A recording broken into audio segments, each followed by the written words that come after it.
Okay, so here we have a nice little exercise that's going to teach us foot position, and it's also going to help us build some capacity to the ankles, the Achilles, the calf complex, the intrinsic muscles of the foot, and so forth.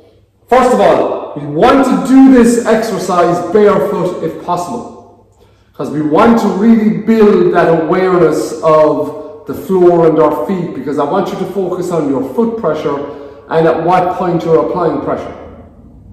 Now, what we must do is we must bridge the gap between the gym and the field, or the gym and everyday life.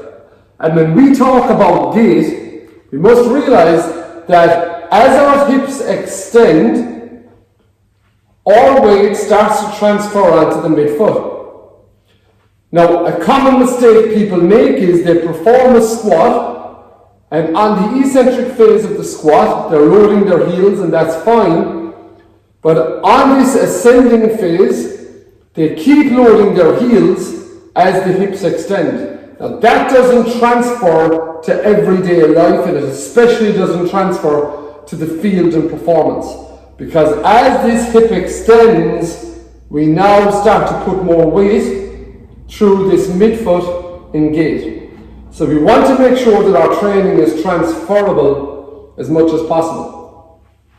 The second thing with this exercise is called a hand-to-hand swing with plantar flexion. So in this position, it's our standard kettlebell swing. We've got our hip hinge, but as the hips start to extend, I want you to feel the weight moving to your midfoot. On extension of your hips, you're going to plantar flex, and you're going to do something similar to a double leg calf raise and come back down again. You're going to build some rhythm, so there's going to be a really good conditioning capacity component to this, as well as the skill component to feeling the weight distribution on the ground. As the hips extend, you start to transfer the weight to your midfoot. As the hips drop back, you transfer the weight to your heel. Really important concept.